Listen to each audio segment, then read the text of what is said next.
I'm similar to you. That's Okay. perhaps one of the reasons why I could see it and feel it, because I'm. Yeah, that's who we are. Yeah, and so you September. When's your birthday? September 8th. He's September. It's the same birthday. Are you serious?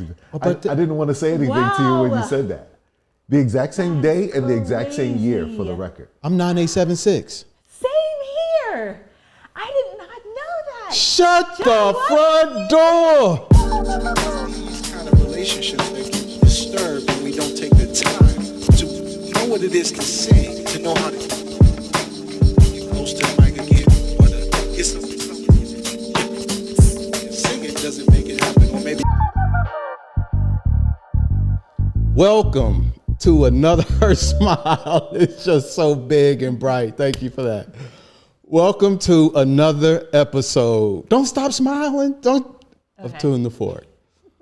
I have with me the Sampsons, Joe and Tiff Sampson. How you guys doing? Good. Thank you for being here. Well, man. You are almost like a staple at this point. Yeah, man. I enjoy my seat in the car. You did like this. Circle back with wifey. Yeah, right.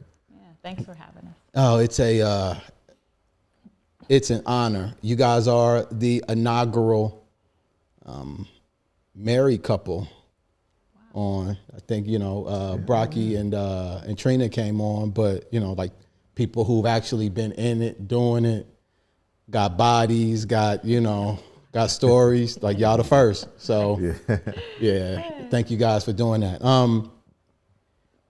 One of the main reasons why I wanted you guys to come on is I feel like based on some of the relatively high level conversations with Joe, you guys are at a point in your marriage that I feel a lot of people are at and I haven't really seen much content about what they're doing and how they're doing it and what some of the challenges are and what they're learning about themselves and so forth and so on. And that's really, at this empty nester sort of period.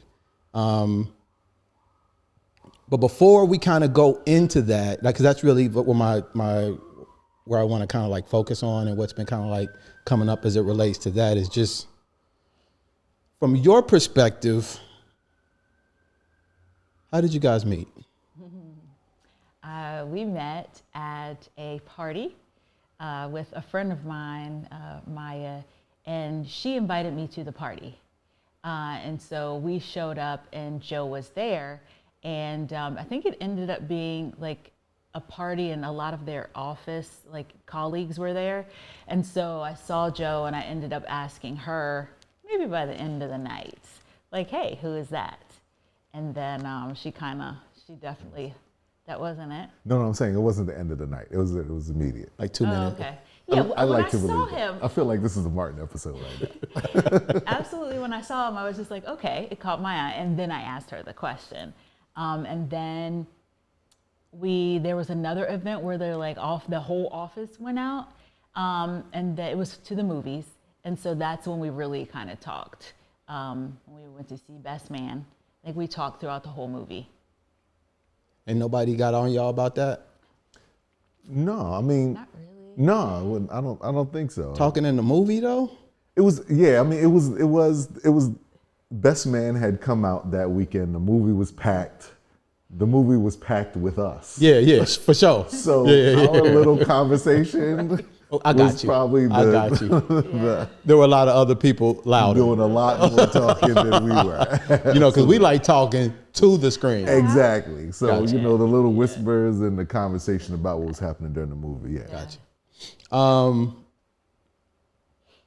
How long did you guys date before he proposed? That was years. We started seeing each other, and before he proposed, we started seeing each other. 4 months later. Yeah, because that was it was October when I met you. Yeah. Yeah. And So 4 months later, we got pregnant with our oldest daughter, Kennedy. Okay. And then it was We got married when she was 9, right? Morgan was 6? No. Yeah. Morgan no, was Morgan was in smaller. kindergarten. So yeah, going into, Morgan was 5 or 6. it was 9 because Kennedy we was got 9. married in 2009. Yeah. So she was about to turn 9 in December. Okay. Right. Yeah, so it was several years later. So y'all had a nice amount of time before the I do's. I wouldn't say nice. No. No. So I'll say, Time. I'll jump in here and say our My Our- bad. I feel like my bad. our relationship is akin to a basketball game. We had the first half, then we had a 3-year halftime where we broke up and were completely apart, and it wasn't pretty between the two of us. Right. And then we're in the second half of that basketball game now. And so we got back together, and when we got back together, it was probably about a year after that when I proposed. So we broke up 3 years in. We were apart for 3 years. So then, yeah, 3 years in, apart for 3 years, and then about a year. Yeah, I proposed about a year, and then we got married about It was a year later. 10 months after I proposed. So yeah, that's it right there. 3, Yep. blank 3, and then basically about 2. And there were 2 kids in there. And 2 kids in there. Okay. What would you say was going on inside of you at that time? Which time? Halftime? The first halftime. half? The halftime. The halftime, I could have never seen Tiff again for the rest of my life in that moment. It was ugly in terms of parenting, no, that's not true. I don't even want to say it like that. I need to articulate this one correctly. It was ugly in our relationship to each other over how we felt co-parenting should happen. And so I was very angry. I think I can't speak for Tiff, so I'll let her say what she was feeling at the time, but I was angry at the situation. I was angry at how it was playing out. And so I was fine with, I had these 2 girls. In my brain, I was never gonna have any other children anyway. Doesn't matter if I got married or not. And so I had moved on, right? I had started other relationships and decided I thought I kind of met the one in that time frame, you know what I mean? And all of that. So, Oh, really? Yeah. In halftime, you almost traded. Yeah. Okay. Yeah. First off, thank you guys for sharing. Like, I know, and we're not gonna stay back here, right? Like, the goal is not to go under every rock. I'm clear on, I think it is. You guys have been married for a very long time up to this point. 13 years now. And some people don't really understand like how you get to 13. Completely understand. And what happened before Absolutely. the clock even started. And so I feel it's important to highlight the process so people understand that even when they're in it at that time, they might be in their halftime, but to see somebody actually in the second half of the game who actually made it through, I think is really helpful. So thank you for the honesty about that period. So when you decided to pop the question, bro, like what shifted? So what happened was I got out of that other relationship. That other relationship ended. And oddly enough, it ended from the perspective on children. And I was staunch that I was never having any more kids and realized that the other individual wasn't willing to have such a staunch stance. And so I was like, we need to stop whatever we're doing because I don't want to get down the road and then end up being in this situation where I've got to tell you no, and all of the other stuff. Mm-hmm. So that ended that. And then our our daughters were, I lived on Maryland side. Our daughters and Tiff lived on the Virginia side in Alexandria. And so the schools were a lot better based on, I'm saying that to say, I had an apartment, she had an apartment on this side, the girls would go to school on this side, but we still had an arrangement where we had the girls every other day and every other weekend, right? So no person outside of the weekend went more than 24 hours without the girls, right? And so that was our arrangement. And so our oldest daughter, Kennedy, back then, going across the Woodrow Wilson, I lived in Oxon Hill, they lived off of by Eisenhower. Going across the bridge isn't like what it is today. Traffic then was, so it would take me, I lived right next to, right there in Oxon Hill, right off the highway, right off 495.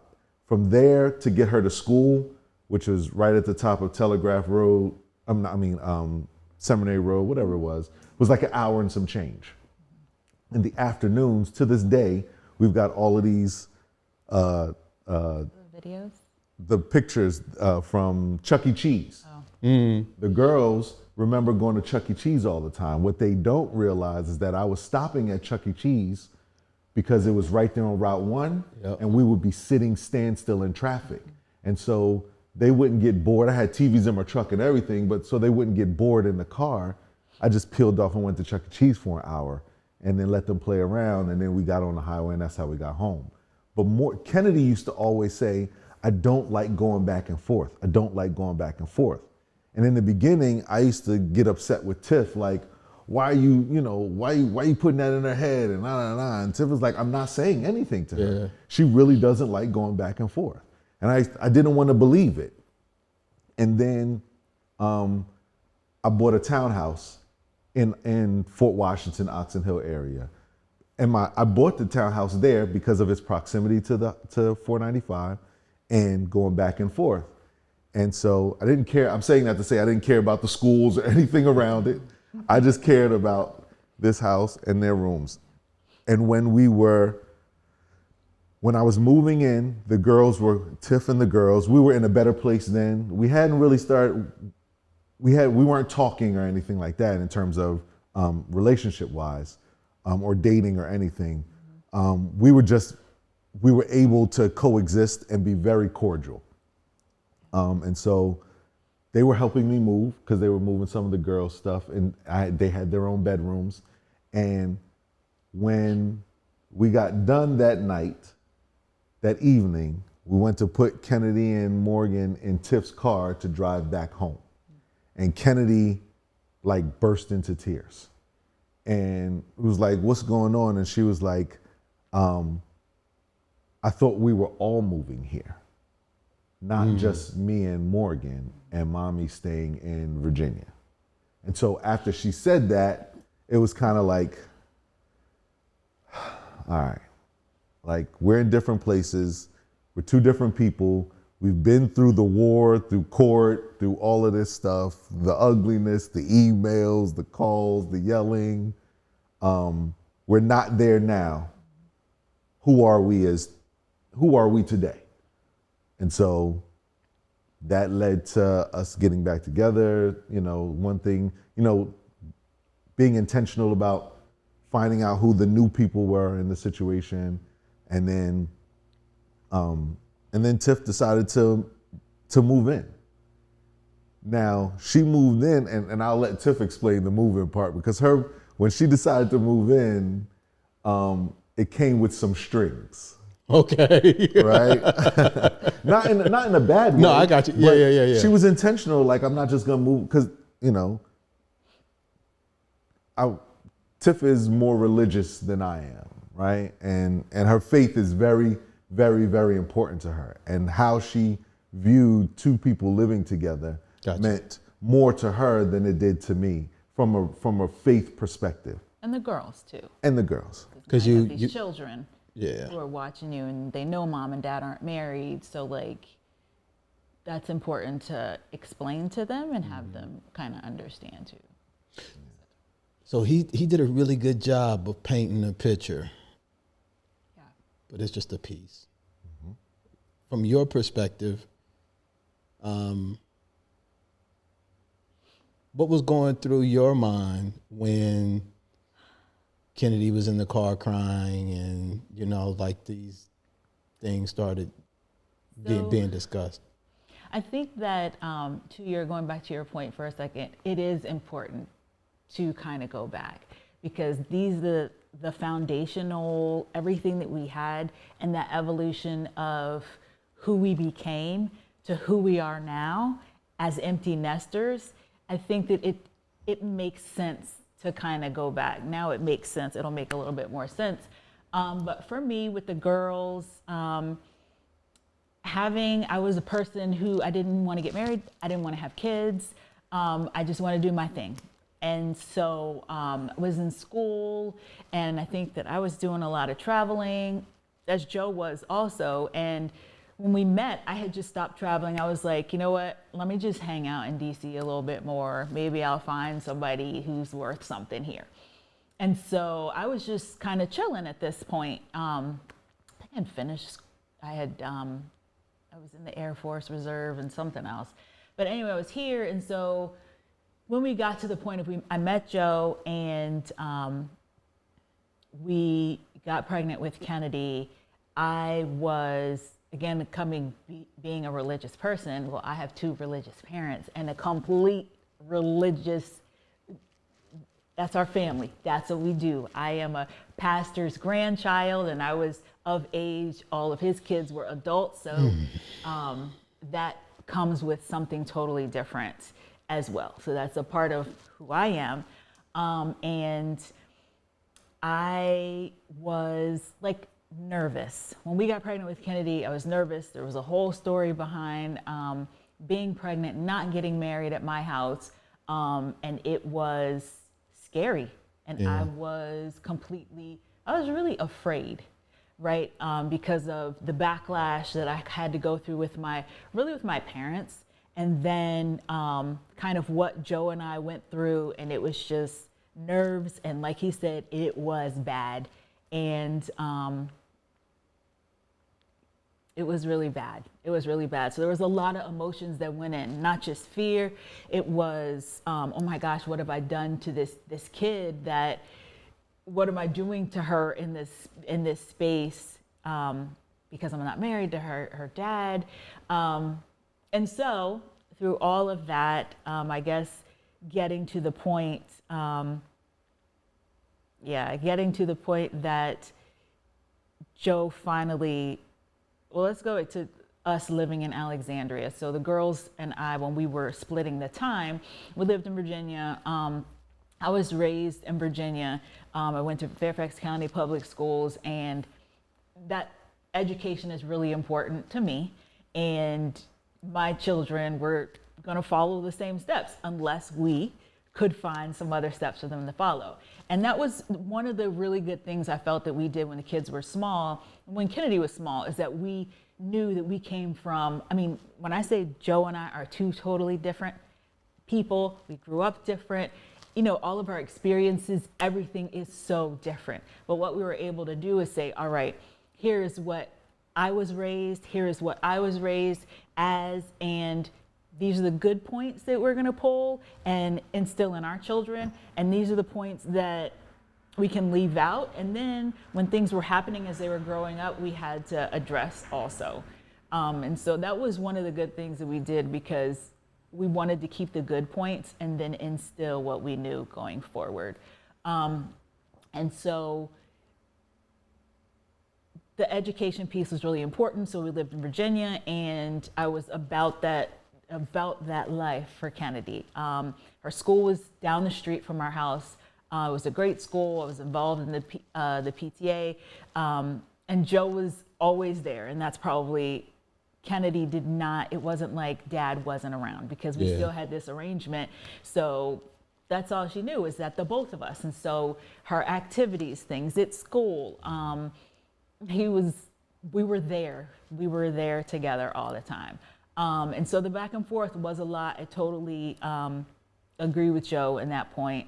And then once I moved over there, I think once I moved over, we were, Kennedy, they were still in school in Virginia, and I moved over, and that was, and once I moved over there, they were still going to school in Virginia, and then we decided we were going to get married, and that's what we did. And I think that for me, I did not, in my head, I did not want a blended family. And this was way back when we separated, and we were dating. I wasn't doing a whole lot of dating, but and that was because mentally, emotionally, I just was like, I'm not there. I have these kids. I'm not married to their dad. I need to figure that out. I don't have really a lot of time for the other stuff. So I think during that time for Kennedy, like I understood her emotion, and I understood where she was coming from, because I didn't really want a blended family either. And we didn't hate, we had gotten past the point of hating, so we didn't hate each other. And I liked him, and he was a good guy. And it's like, he never, and he was a good dad, so there wasn't any reason for me to be like, well, nah, I don't want him to be my kid. I don't want him to be in that place. Yeah. And so I was pretty open to it, to at least see what would happen.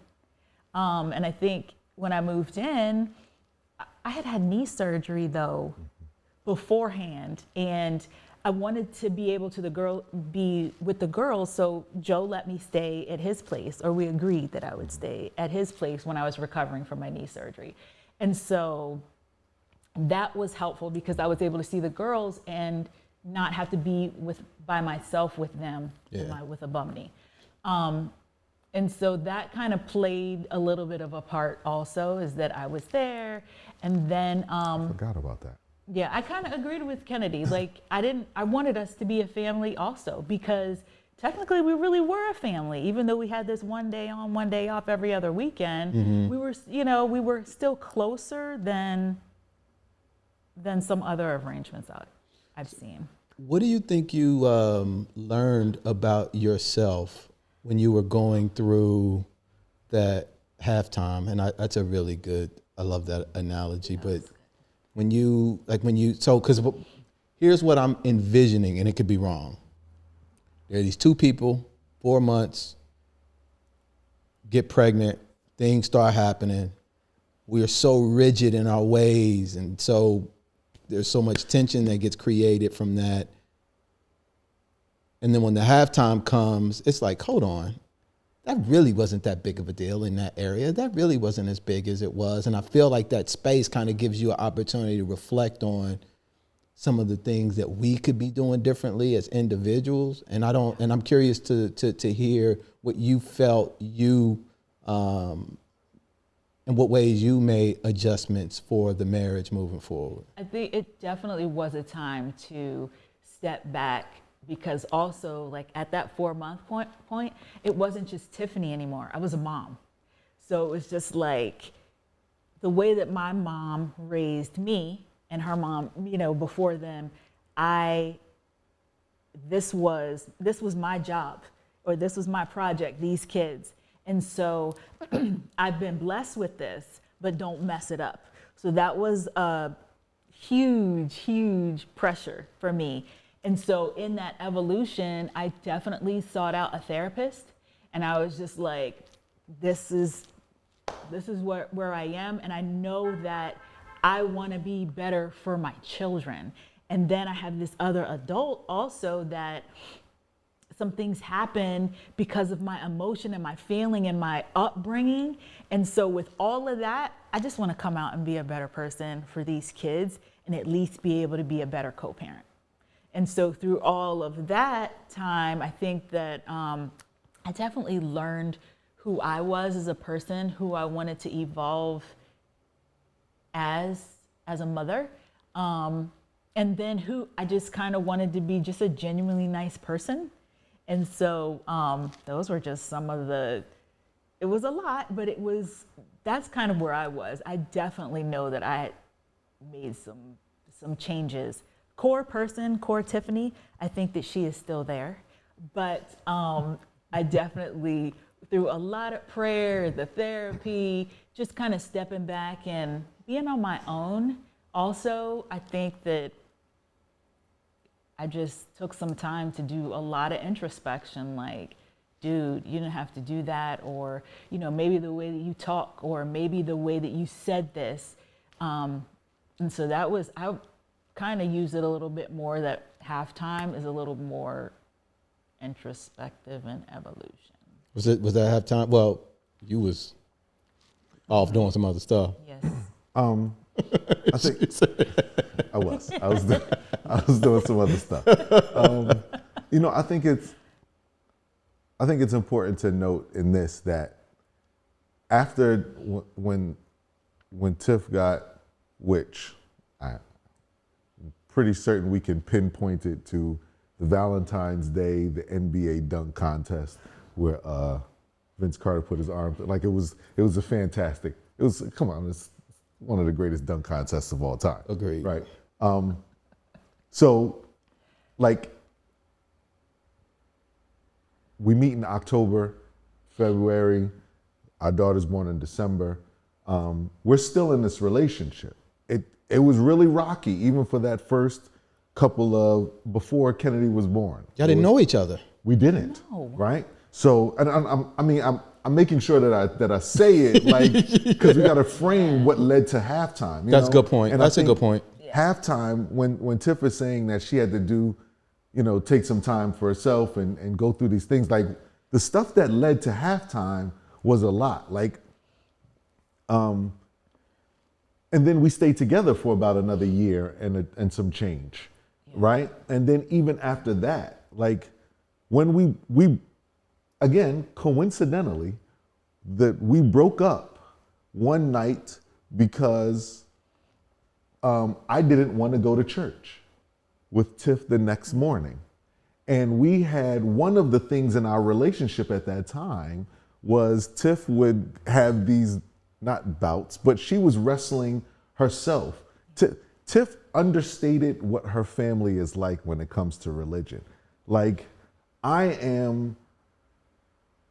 was in the Air Force, but I'm a hustler, right? Like, that's my core. I'm a city kid. Tiff, her family is from Philly and she's from Virginia, but they are church. Yeah. Not like church people. No, they are the church. I literally. understand. Most of the young ladies in our family, they married, if they all can sing, and then the men can all play an instrument. Joe can't do any of those things. I grew up in church, and I looked at, even the way we went to church. I grew up Seventh-day Adventist, which is all West Indians, and there isn't a drum or a cymbal in the entire place. I go to church with her the first time we meet, and there's people physically running around the building. I'm in shock, like. Y'all Pentecostal? Okay. I'm like, this is happening? And like in real life? You know what I mean? Holy Ghost.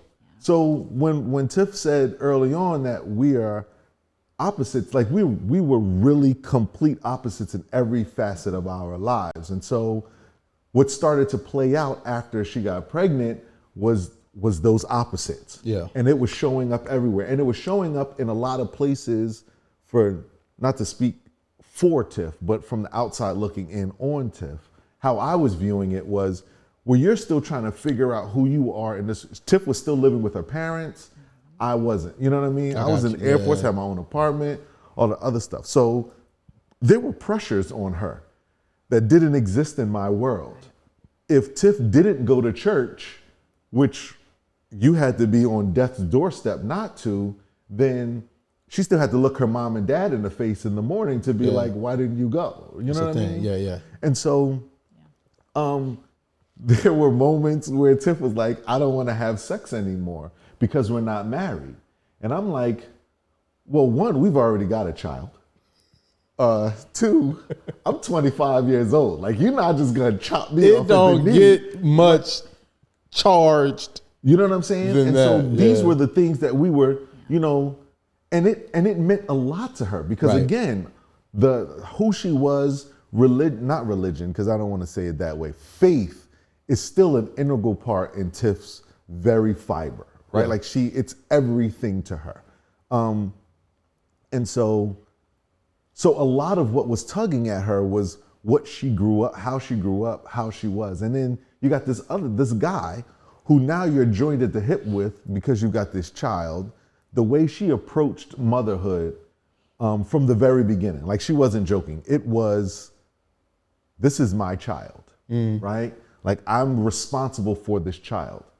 Now, again, after that 4 months, I'm like, no, it's not your child. It's our child. And we are responsible for it.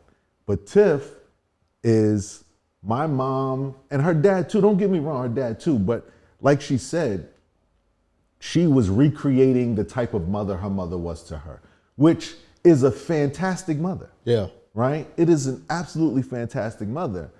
But because of her age and because of everything where she was maturity-wise in life, she hadn't gotten to the space where she had individualized that role yet.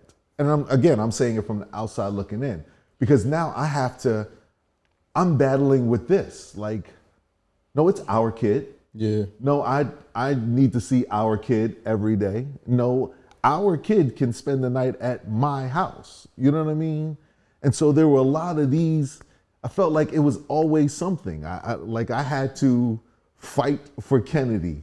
I moved from my apartment downtown, right down here, to an apartment that was literally 1 mile, doorstep to her house, to her apartment. Her and sister moved in together.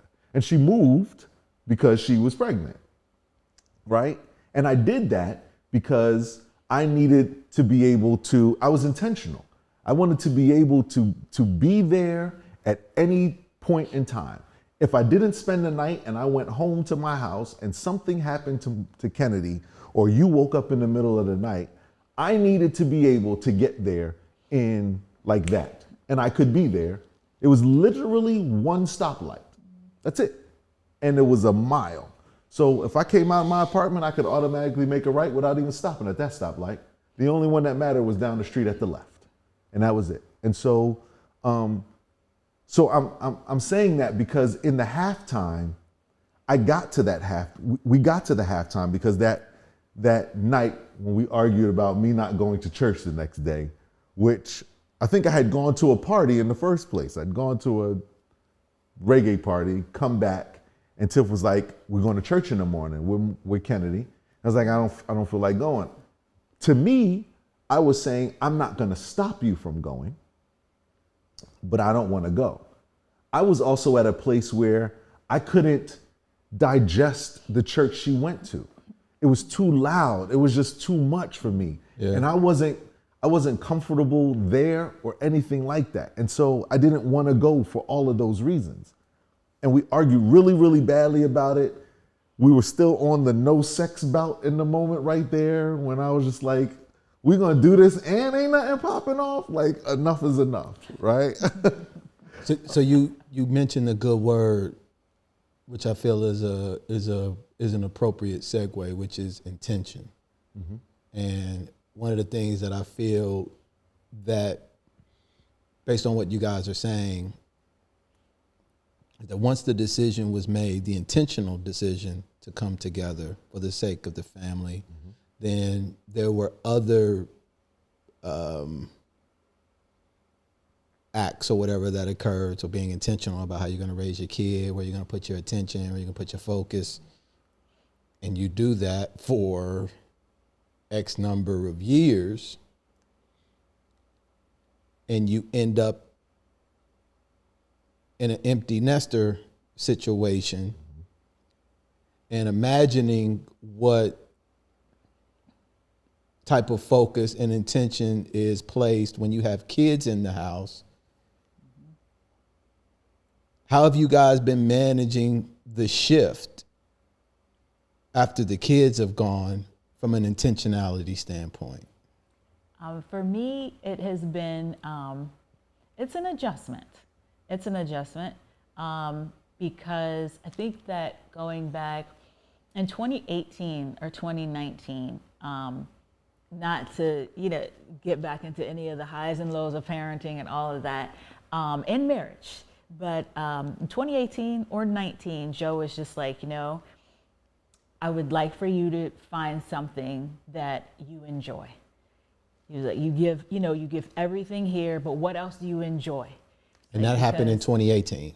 18 or 19, yeah. Okay. And he was just like, the girls are going to be leaving soon. And I took it as, in my mind, I was just like, you want me to find something to do for myself so we don't have to hang out, so you could, just be this empty nest or whatever. And the whole time I was thinking like, okay, when the girls leave, Joe and I can go back to that 4-month mark where we left off, because we really didn't have dating. We really didn't date because we got pregnant right away, and then it becomes, you're feeling some, you don't feel well all the time. And it was so much of that. I was just like, it'll be cool to go back and do some of that dating. And so when he said that, I was just like, you know what? After I got over what I thought his initial statement was, I said, you know what, he's right. What did you think his initial statement was? Let me ask that. That there weren't going to be any children. Well, Joe is very social, as you know. And so he just likes to be outside. And so that's just his thing. And so I felt like, and I'm more of a homebody, and I can go out, but it's just like, it's not something I have to do. And so I felt like he was just like, well, make sure you're doing something so you can be doing this over here, and I can go so you don't bother me. Here. Yeah, basically, okay. So you don't bother me. And I was just like, I don't really think that's what marriage is supposed to be, but okay. And so then I was just like, he does have a point. He does have a point, because as much as we need time together to maybe go back and do some more dating and other things, we do need that time apart. And I do like being by myself sometimes too. And so thinking about that, I did look into something. I've always liked real estate, and I was just like, you know what? Let's look and see what this is about. And that is just something that evolved, that I did like it. I do love it. And it was something else that real estate and investing is just like something else that is now a project for me, because the kids are not there anymore. And so it's just like, okay, well, now I'm shifting to my marriage, my husband, and this real estate investing, because now we are consultants. We're really not parenting like we were. And that parenting like that we did, it was the way that we did it. We left nothing to be desired. We gave them all the tools that they needed to be good citizens of the world. Right. And so we wanted to do that because we didn't want to have any regrets after, like, oh man, we should have taught them about this. We should have taught them about that. And so I think that evolution, what's happening now is that I don't feel like, oh dang, did I remember to teach the girls this? Or did, Joe teach them about, how men are going to treat them or whatever? Did they do that? We've done that. Mm-hmm. And so now as consultants, it's just like an adjustment for me, because this project is done and now it's like refocusing. And so that's part of the adjustment, is going back to getting some therapy, and who am I now, and who do I want to become in the later years. Thank you for saying that. All right, that was a long way to get there. No. Yeah. You landed perfect. that plane like, who's the dude in New York in the on river? Water. Yeah. You landed it like him. Good. Yeah. Nice. Can I add one thing in real quick? Sure. The reason why Tiff is saying 2018, 2019 on that statement is because it took her a long time to settle into that. Because I'll be honest, we had a lot of conversation about that, and one of the things I said, and as much as I know my wife, I can't stop how I communicate sometimes. And I know that if I say a one-liner, she sticks to the sound bite, and then it doesn't move from there. And so I said to her in the conversation that I don't want to be responsible for your happiness when the girls leave. And while it may have been a little rough in the conversation, I needed her to understand that. I probably could have said it a little better. Yeah. I probably could have. But it was true. But it was true. Yeah. Because she poured, I mean, we both did. Don't get me wrong. We both poured everything into the girls. They didn't have anything that we didn't show up to. There isn't a school that we weren't a part of. I mean, everything. Even from back when we weren't together and it was ugly between the two of us, the school actually thought we were still in the relationship. We were there for that. And so I needed Tiff to understand that they are leaving. We are preparing these young ladies to leave after they graduate high school, go on to college, and then continue to a space that is outside of this house.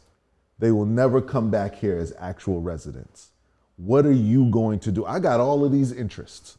Yeah. I can be out of the house doing 1,000 things and some things with you.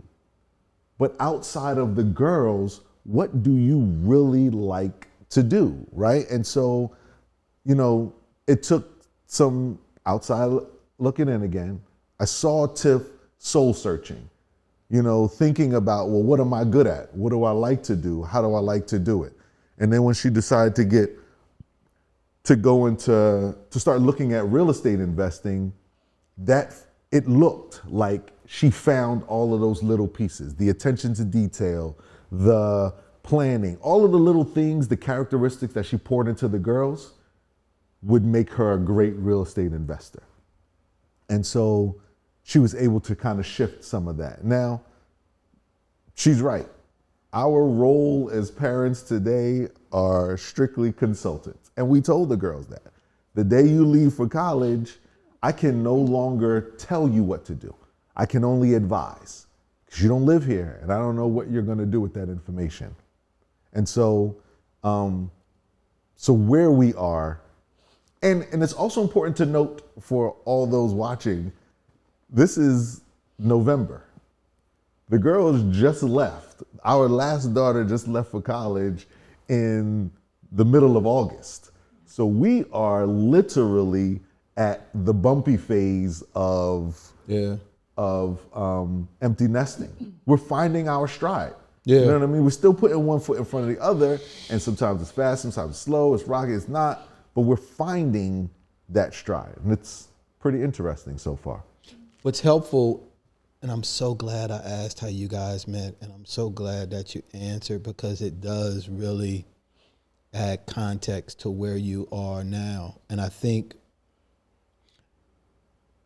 I equate what you're doing or processing at this point to dreaming.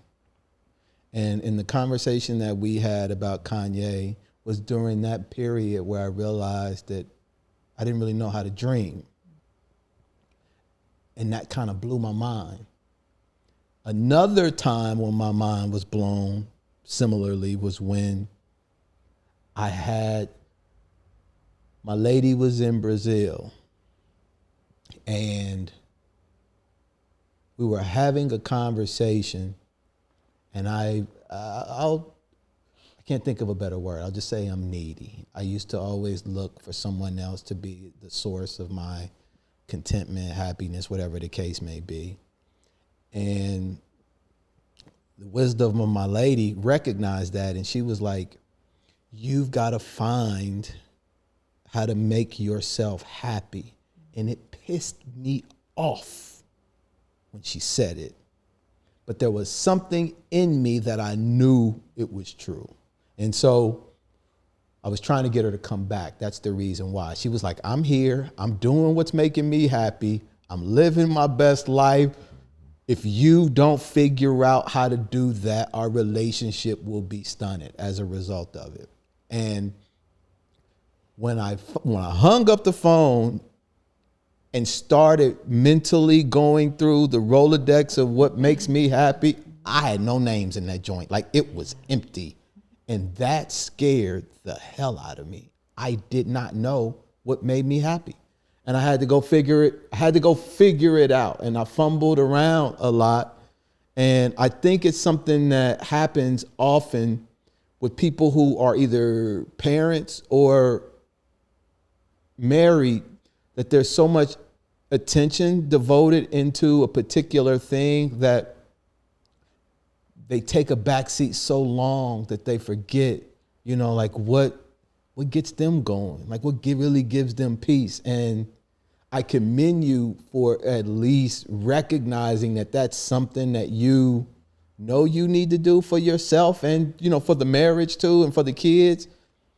Because all of the things that you guys have taught your daughters up to this point, this is another thing that you guys get to model, like as a couple, on that second half. What does second half look like? What is loving yourself? What is making yourself happy? Once you devote a considerable amount of time to a thing, and they pick up on that just like they picked up. You'll be a different consultant in a different area, but.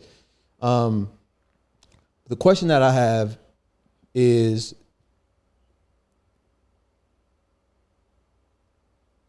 how have you,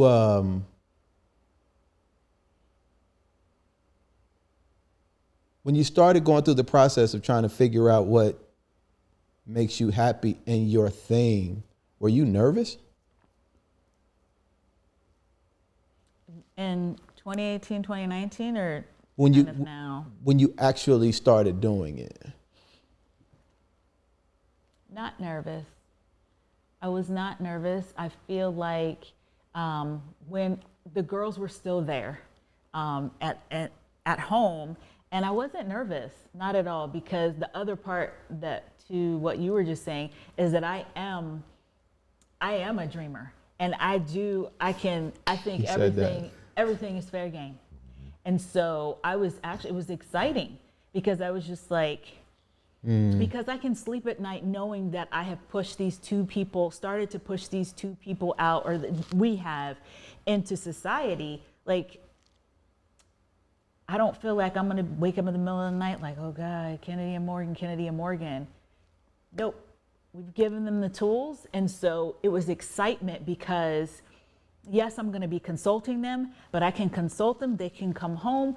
I can go see them. And I still do tell them stuff, but in a consultant type of way. Right. But it was just excitement for me. I was very excited. Like, okay, well, what do I want to do? Like, I felt like when somebody asks you, what do you want to be when you grow up? Well, I am a risk taker. And I am all about, let's do it. Whatever I can think of, let's figure out a way to do it. Make the goals, short-term goals, let's get there. So I was excited.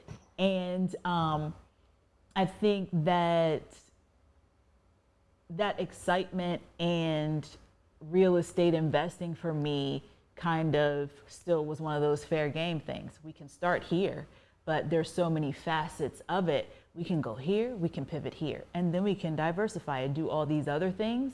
So it was just excitement for me, and the kids were still at home. So there wasn't like a fear, not fear, but like any anxiety about them not being here and hoping they're okay in their first 6 months in the dorm or their first 6 months away from home.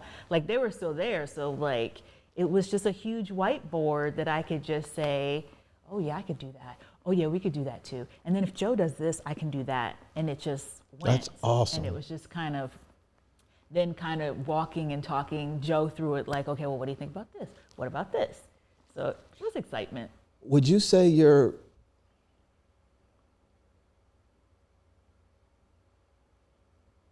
I don't know what's making me ask this question, so forgive me. It's just on my spirit.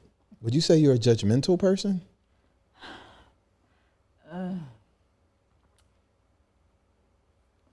And we're judgmental critical, these are the words, those, when you said judgmental, I thought about critical. I think that I can be. Okay. Yeah. It's not, I wouldn't say it, yeah. Critical. Of yourself? Critical of myself, and I feel like critical, judgmental of myself. And when the kids were in the house, critical and judgmental. All of that, especially when it came to things pertaining to the girls. Gotcha. Yes, very, yeah. Okay. It's not always great, but I was like... I don't know what made me, I think it was the way you were describing, I don't know what it was. I felt like you're like a real, like this, and like, Yes. and in order to do that, there's a lot of analysis. There's a lot of measuring twice, cutting once, that to maintain. And and so when you were describing you being a dreamer and dreaming big, I'm imagining juxtaposing that with this, and somewhere in my mind, I don't know why I had those two things. That's good. It's that's perfect me. because her outlook on parenting and all of that, even when Tiff, her biggest, it's the gift and the curse. The gift and the curse for Tiff is that the gift is she is always cognizant of how she is or how she is perceived as a woman and a black woman to raising two young girls into becoming women. And so down to how she would dress. We have an ongoing joke in the house whenever someone's doing something crazy. Tiff is like, did anyone see Michelle Obama? Did anybody see Michelle? That's her thing. Yeah. Did anyone see Michelle Obama? And she says that from the perspective of, and that's where the comes in. Yeah. So even when Tiff, even while Tiff is a dreamer, all of those dreams and whatever it is for her to become, it's to become so that the girls can see what they can become. Or it's for the girls to see an example of what is there if they become. Does that make any sense? And so the judgmental comes in, and that's where the curse comes into it. Because then you're paying attention to everything. Sometimes too much of the things. Yeah. That it can box people in from experiences, and that's where the balance of having the exact opposite, co-parent to say, no, let them go to that party. No, they get to ride the metro by themselves. No, let them be, let them experience, let them do some of those things that you are trying to stop them because you don't want them to have not seen Michelle Obama. You know what I mean? And I think as you're saying that, I'm similar to you. That's perhaps one of the reasons why I could see it and feel it, because I'm... Yeah, that's who we are. Yeah, and so you September, when's your birthday? September 8th. September. It's the same birthday. Are you serious? I didn't want to say anything to you when you said that. The exact same day and the exact same year for the record. I'm 9876. Same here. I did not know that. Shut the front door. I held on to that. I'm getting chills. So let me say this real quick. When we were here filming the other episode, and you were like, we were talking a lot about different things. We were talking about other stuff, so we didn't infringe on the conversation. And everything I said, you kept saying, I identify with Tiff more than you on this one. I identify with Tiff more than you on this. You kept saying it, and in my mind, I was like, they have the same birthday. And then when you said, we can do it, have this conversation, I was like, I'm going to wait to see if it plays out in this conversation. That's crazy. I'm so glad you did that, bro, because that was... Craziness. When you posted it, that it was your birthday, I was like, oh shit, we took out the same birthday. Yeah. Wow. That's crazy. Okay, so you know who I am. Ditto. Should we take these off now? What are we doing here? Thank y'all for coming. God bless y'all. What are we doing here? But That is fantastic. that's wow. I love that. That's good. The things that I feel you're setting up for the girls are things that could also be set up for you, though. And we've got to get out of our boxes so that we can experience those things that we're setting up. And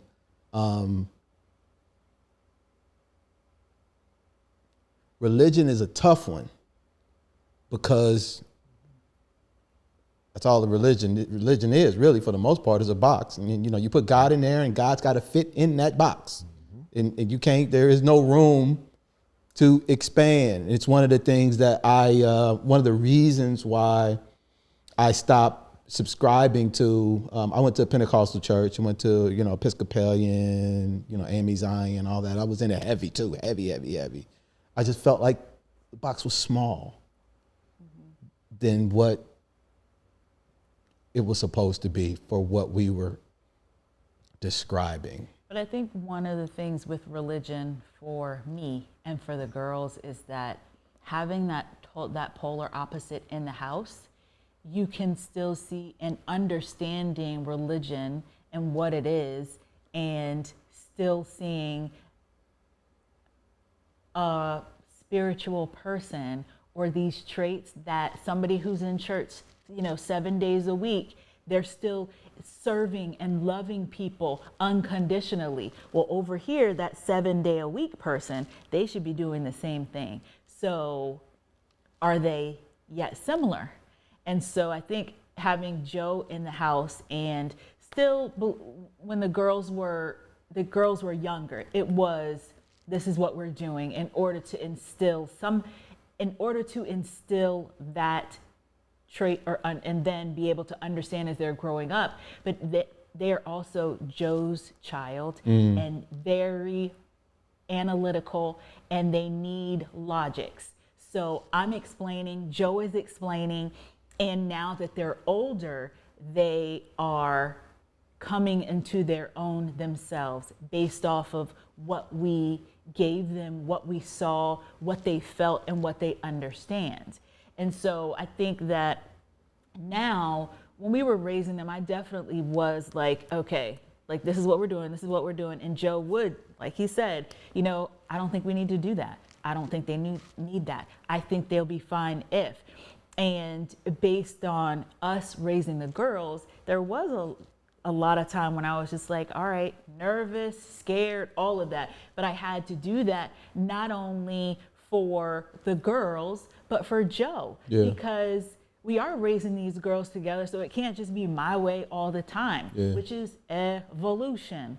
And I think that, and now kind of Joe being in the house, us kind of raising the girls, explaining religion and understanding spirituality and all of it, now I feel like I have, along with the dreaming, now that they're gone, I feel like, what does this mean for me? What do I want? So I feel like as an empty nester, I feel like everything's on the table to kind of figure out. So are you expanding your box? I feel like I am starting to open one side. How do you do that? I think being aware of what I am and my core, what that looked like for me. If there are any similarities, to things that I used to do, could I do it differently? Really just kind of being more aware and more open to things. I think that's what it is. I think that's the biggest thing. Being more aware and open, and I'm not raising two little brown girls anymore, and so we're still raising them, but they're not in my house. I'm not living in a fishbowl where, like I said, the thing about Michelle Obama is just like the class and grace that she exuded and was still, a force to be reckoned with. Like that's those are the type of girls that I want our two to be out there in society, you know? And so now that I feel that, it's just kind of like, okay, well,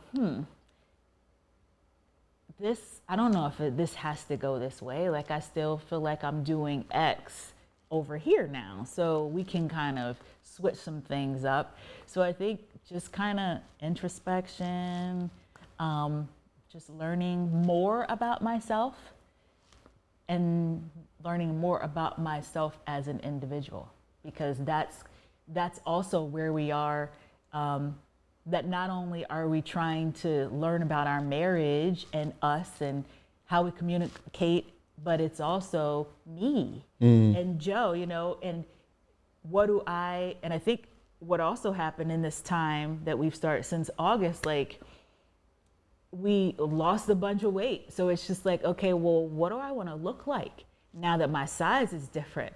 You know, I'm not necessarily going to a PTA meeting, and I'm not going to the club. So where am I at? And what do I want that to look like? And what do I still want to exude when I go outside? So it's like a lot of introspection and evolution is the way that I found is working to kind of broaden and open the box a little bit. And one of the things that I have been doing is, I say something on here a lot. I don't know how much you watch, but I generally default to the path of least resistance. And the path of least resistance generally is what I have been doing.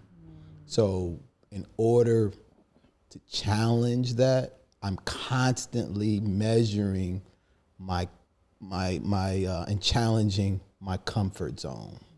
So, and not really too sure about how I feel about something, but there's something over here that doesn't feel,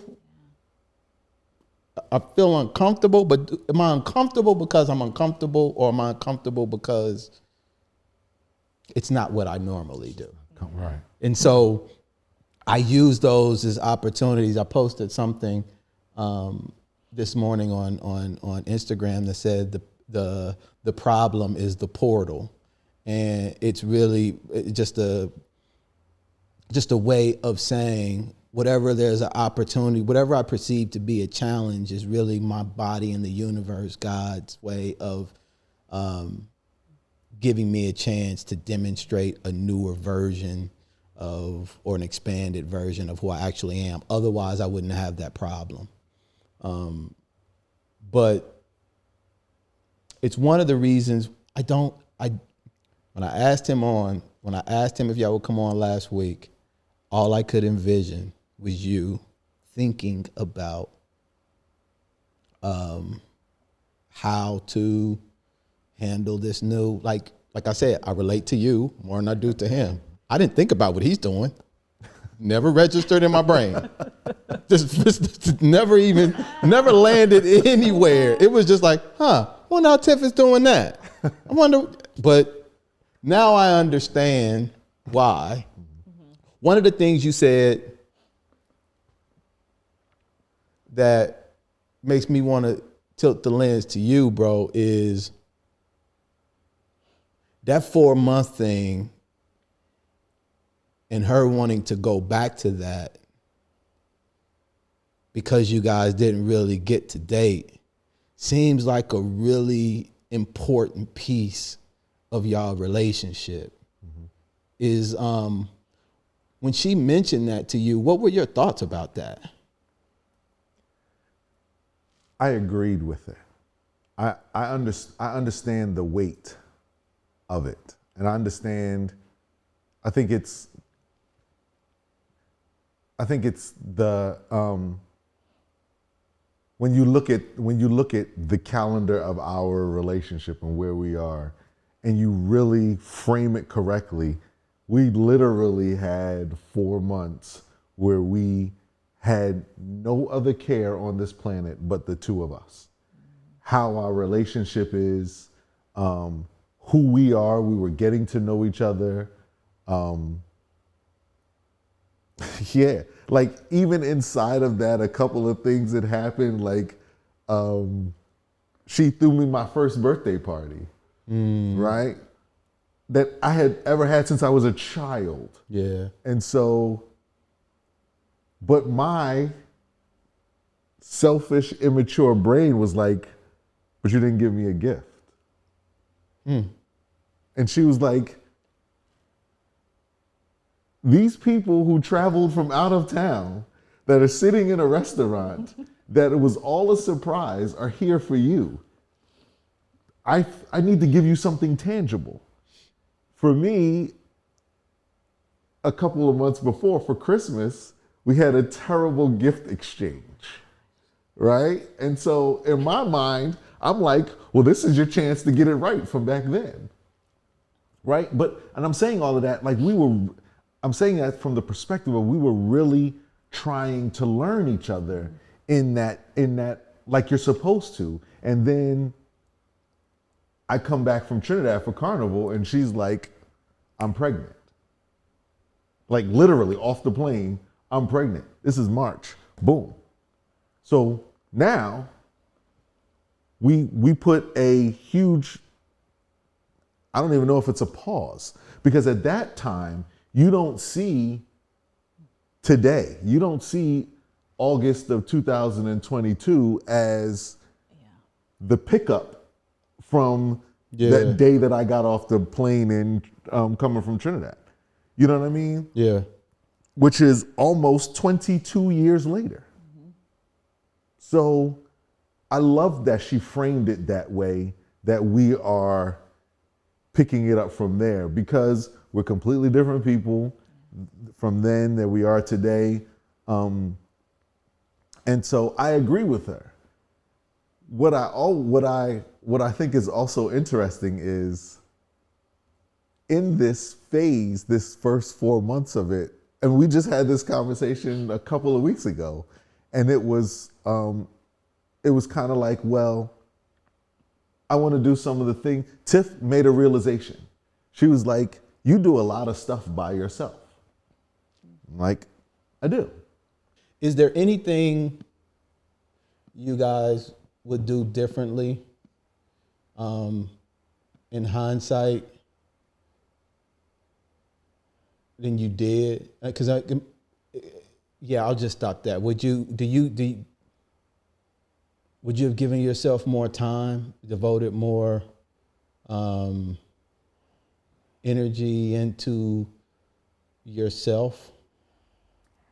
I thought about that recently, but just like it was a quick thought, because I see on Instagram all the time when people are self-care is kind of a little more buzzword than it was 10, 15 years ago, and self-love and all of that, and parents, and women specifically, take time for yourself, make sure you have date night, so take time for yourself and take time for your spouse.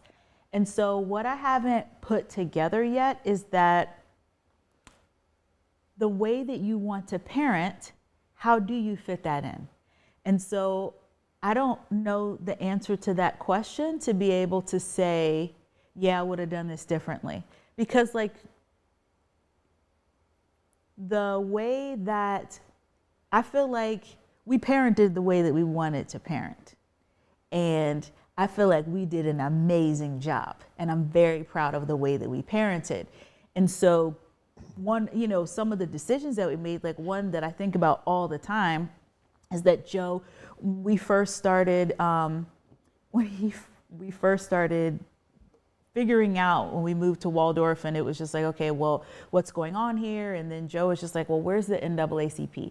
And we finally figured it out. Yeah. And I was just like, all right, cool, let's go to the meeting. So we both went. And then we went to one, I think it was like at the second meeting, and I was just kind of like there listening and things like that.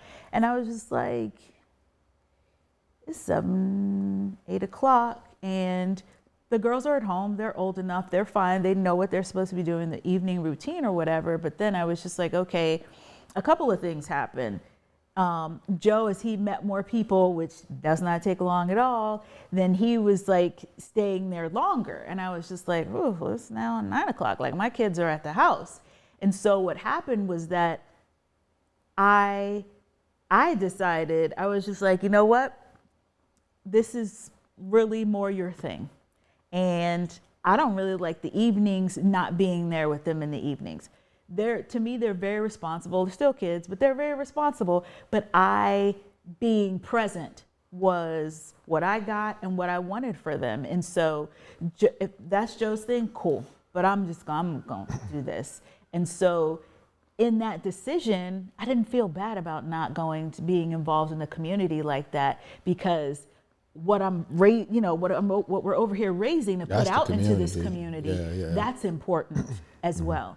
And so I can't really say yet, like, of course, yes, I would have loved more date nights with Joe where we didn't talk about the kids, because that's always tough to try to separate that when you go out to dinner. Like, could we just talk about us instead of, did you see what Kennedy did or whatever? So yeah, on a large scale, yes, I would love for there to be a balance.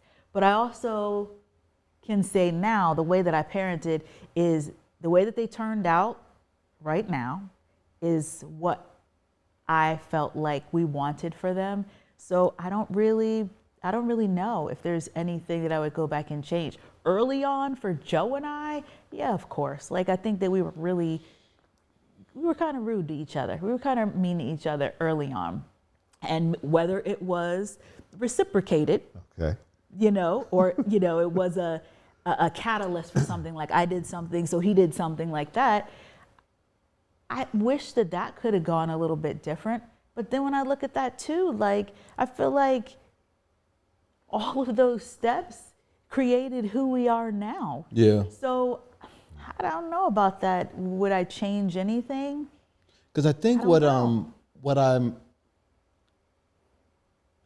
I know that if my lady and I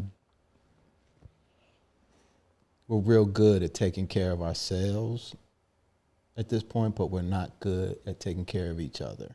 Mm-hmm. And that's something that I'm clear on now. Yeah. And I'm mindful of the fact that if we keep on this trajectory, that it has the potential to create room for tension down the path. Once you're committed to something, you're committed to it, right? So it's not about whether or not it's going to work or isn't going to work. I think it's about how you want it to work. And I think for us, I'm speaking for myself. So what's challenging for me, because she and I, like, it's so crazy how similar our relationship is relative to y'all. Like, even with, I'm a music person that ain't really, we're so good, and I forgot where I was going, damn, but we're so good at taking care of ourselves that I have to be intentional, word again, of creating space for us to do things together, because we're just so good.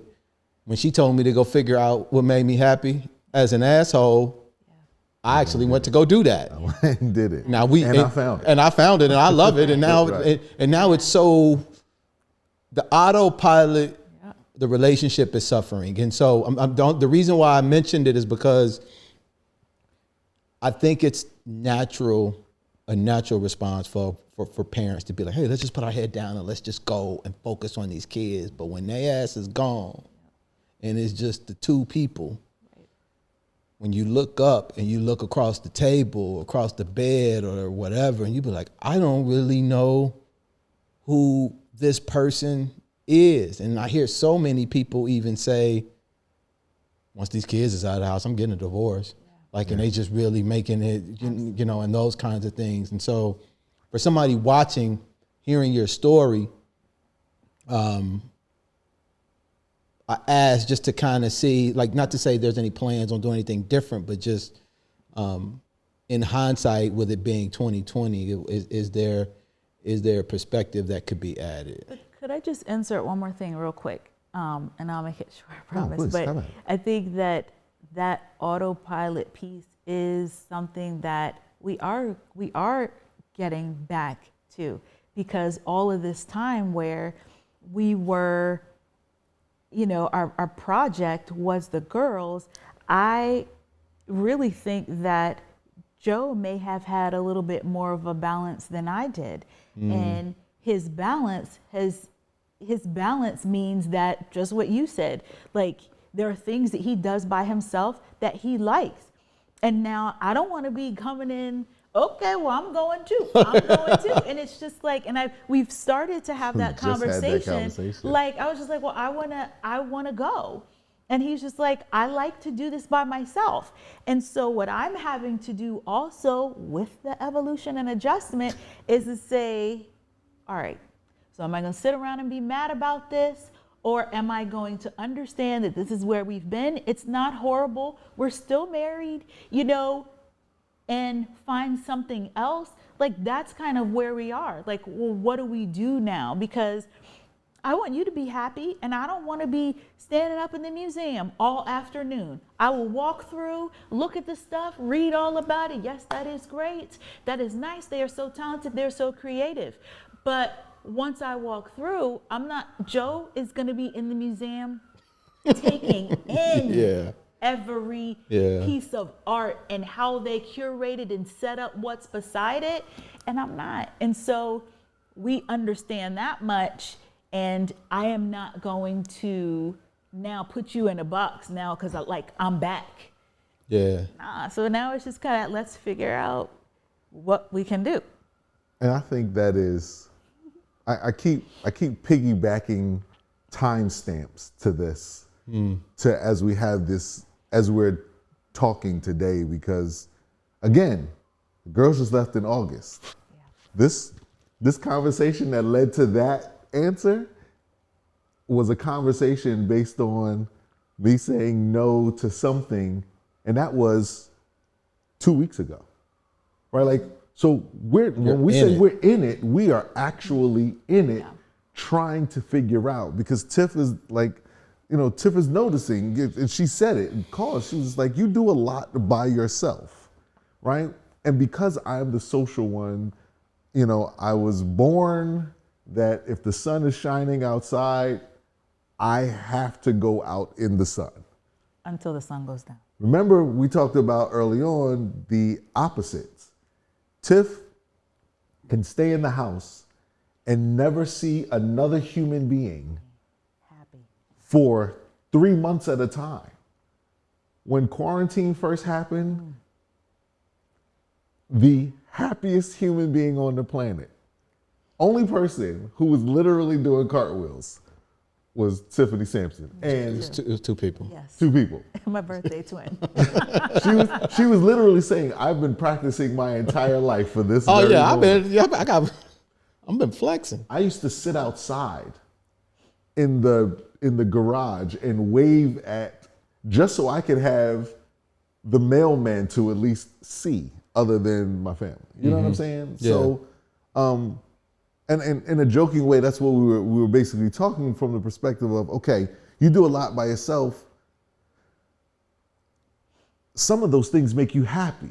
And at first, Tiff was like, well, I don't know if I want to be a part of the things that make you happy, because you're basically being happy without me, right? And I'm like, but they can coexist. What we really need, what we're learning, what I am learning here is that I have to find the things that we like to do together, and then figuring out how to put those into some sort of normal pattern in our lives, right? How do you do that? Well, so we just came back from a great vacation, right? The last year, we put our heads in the sand, and about last year and a half, we put our heads in the sand and we went hard at some real estate investing. And then our daughter was leaving for college. And so we did also, that trip was like the culmination of this last year and a half. When we came back from the trip, I was sitting down, we were thinking, we were talking, and I think I had done something, came back and said, you know what? Okay, next year, we need to take a trip somewhere that actually has some water, because I also realized in that how we travel is different, right? And so she's chuckling because literally the polar opposites show up in every facet of our lives. So how we travel is different, but the common denominator in that is, as long as that water is blue, we figured out now turquoise blue. We figured out now how to travel together with both getting what we need. And now we're like, okay, next year, I said, instead of waiting for the anniversary trip in October every year, we're gonna shoot for blue water once a quarter, right? Some way, shape, or form. That's strong. Right? Some way, shape, or form. Now, if we don't get it, our goal is 4 for next year, right? So 4 times in some way, shape, or form, getting there, getting to some blue water. And even if it's just the Florida, it doesn't have to be an island, right? That's forming our new normal, right? And then that recharges our batteries in different ways, but both come back with our battery recharged. And then and then we go out to eat a lot. Like, we're finding the little things, right? Because it's funny when children leave and you become an empty nester. Some of the things that people don't really talk about, or it's like the little things. For instance, you actually don't know what you like to eat. You don't know what you like to cook, and you don't really know how you like it to taste. Because for 18 years, 22 years, because Morgan just left, so 21 years, everything I've ever put in a pan on the stove, unless it was an intentional thing for me one day a month, had Kennedy and Morgan in mind. Everything I bought at the grocery store, every juice, every single thing in our refrigerator, everything in our pantry, everything in our cabinets were tailored to these 2 little girls. We liked it. We may have put our spin on it, learned to love it. I haven't eaten spaghetti since August. I thought I loved spaghetti. Clearly, I don't. The girls do. You see what I'm saying? Like, that's wild. There's so many of those things. There's these little things. And so to go back to Tiff, to bring it full circle to Tiff, and this picking up at that 4-month part, you really are picking back up right there, literally right there. Because from that day forward, once Kennedy got here December 3rd, 2000, all changed. Everything, every dollar, every single thing you did changed. The way that you look at things, the way that you look at the world, it's everything. The way that for me, the way that you look at other people, everything changes. And now we don't have to worry about that.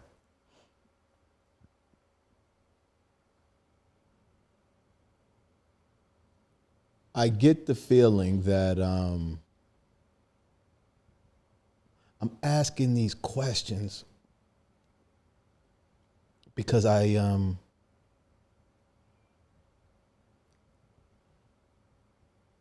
know what a marriage looks like at the end. I don't know what somebody staying committed for long periods of time look like. But I always envision this occurring throughout the whole process. And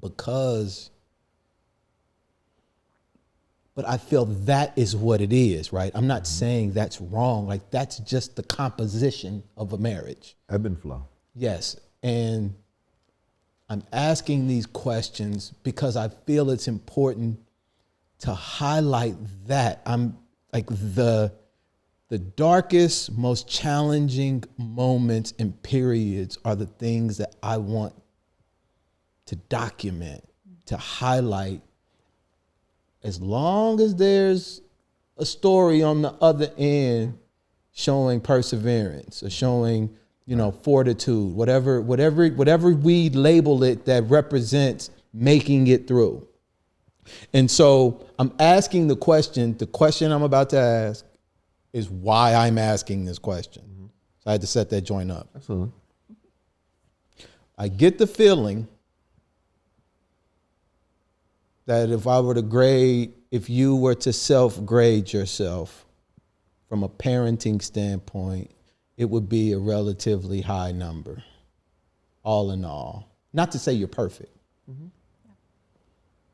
How would you grade your spousal number? Grading what type of spouse I feel that I am today. Or have been. Have been. With the parenting and all that kind of stuff added into the dynamic. I think those are two different grades. They're different. So how you are as a... No, so when you look back, you'd be like, damn, I could have been a better maybe I don't think I'm asking the question right, so forgive me. Okay. Oh, I think I could have been a better husband in this area. I think I could have devoted more time, and because I feel that way, I might, here's what's going to, compel me to do something a little different. Mm-hmm. So I think that's my question. Okay. Yeah. I'd say about a C. And I think that we had this conversation since the girls have been gone also, that when you I think that maybe a part of any evolution or huge change, you definitely got to take a step back and do some introspection. Because to me, while you're evolving, it's just you can't necessarily think or do the things that you used to do because you've evolved into something else. So you need to take a step. So the way that I look at it is that I do like to take a step back and say, okay, what was I doing over here? To then now I'm able to say that I'd give myself about a C, a spousal C, because I know there are things that I know that I would have liked to do different or better as a wife. And this is as what I feel a wife should be for this man, because it could be different. But for him, I feel like I could have done some things different and or better. What would you give your number or your grade? I'd go B. I think some of the things, if there's something I could have... Pause 1 second. Hold that thought. No, absolutely. Would you assess her as a C? Yeah. Okay. Mm-hmm.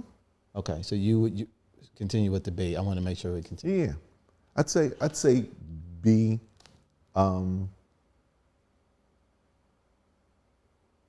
Yeah, because I think sometimes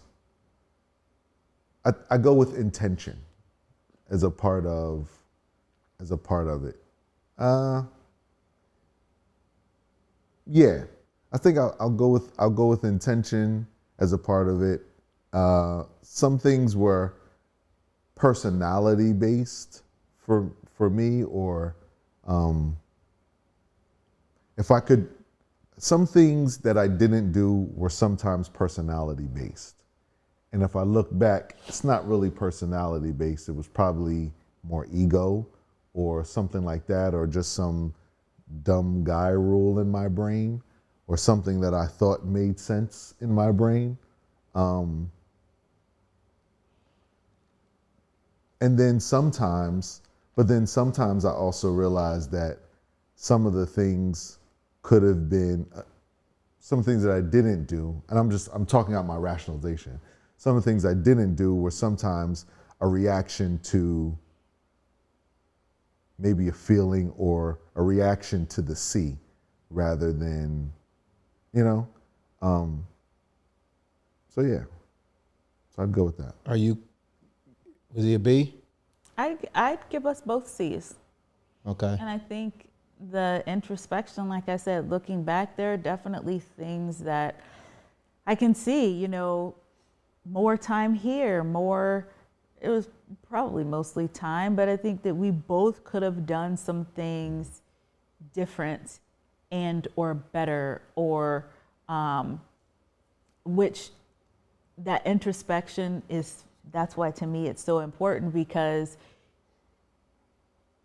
if you look, you have to look back on it and look back inside, you know what I mean? And really check your own self. Yeah. Check yourself and like, you know, you could have done this or you could have done that. And that's why I think that we both could have do that introspection, and we both could have done a little bit better for each other. And that's a really, it's doing, and I think that's a really fair analysis, because it's so subjective, and like our internal thinking and processing and justification for some things doesn't necessarily always make it out. But what I think levels the playing field is the fact that there are blind spots. We could have done better or different, and you know, there's a lot of ownership in that piece of it, which I think is really cool. What I'm hearing you guys both say in a nutshell is you're still in it. Absolutely. Yep. And that's beautiful. And excited about this part. Yes. That's the thing. And that was something that really resonated with me. Like I could see it in I could feel the excitement that you have for the person and the opportunities and the unknowns. And I really like the way that felt. And because you know, we've been talking about some stuff that's up and down. I think it's important to land that plane. What the hell is that dude's name? Denzel, in the movie that just came out, Denzel was the No, that's the pilot? somebody different. No, it's no. not. It's, Hudson River dude. Hudson River. It's a white I'm guy. sorry. Yeah. Oh man, him. Okay. Yeah, and somebody Denzel, just not him. dressed up as him for Halloween. Halloween. I on was just watching Instagram. on Abbott Elementary. Somebody dressed up as him Yeah, it on was the Abbott Elementary. Yeah, I'm yeah. sorry on the no. for deflecting. I forgot his name. But and it almost feels like it's a new opportunity to like experience each other. Absolutely. To get it right. I feel like to get it right. Like, because to me, like I don't accept the C. Like I'm not happy about my C, and I know that. And so what I feel like is, all right, he's evolved into another person. So even if I tried to go back and do something that I would work, you know, back in the day, well, this is a new person now. So it's just like some of the things that I know are core, you know, but the other stuff I feel like I can get it right. And I can really, you know, we can ride out and not be miserable when we're 60. Like we could be happy and excited. And that's kind of what I'm looking forward to too, is to get it, the parts that I didn't get right, to get them right. One of the things I just talked to my lady this morning, we had a very intimate moment with each other. And they happen frequently, and I think both she and I, mainly me, I'll say, as I'm trying to come to terms with this acceptance thing and just being okay and not being so judgmental with myself, and the idea of not having everything laid out and everything figured out creates all of this anxiety and tension that prevents me sometimes from seeing her. And earlier today, when she was making coffee, and I looked over at her and I was like, I thanked her. She did something that was really selfish. And I sat and I looked at her and I just kissed her and thanked her for just being her, and that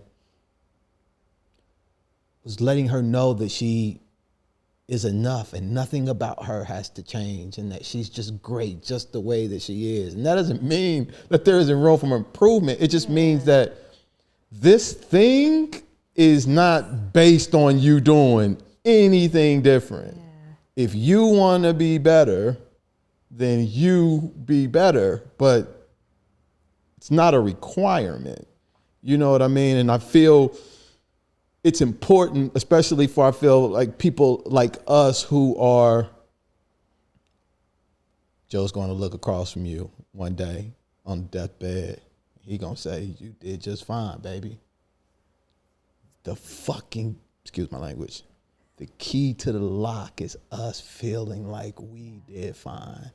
And that is a really difficult thing for me. And I'm in practice daily of reminding myself of who I am and that I'm okay and that I'm fine. And that C is an A. It's an A.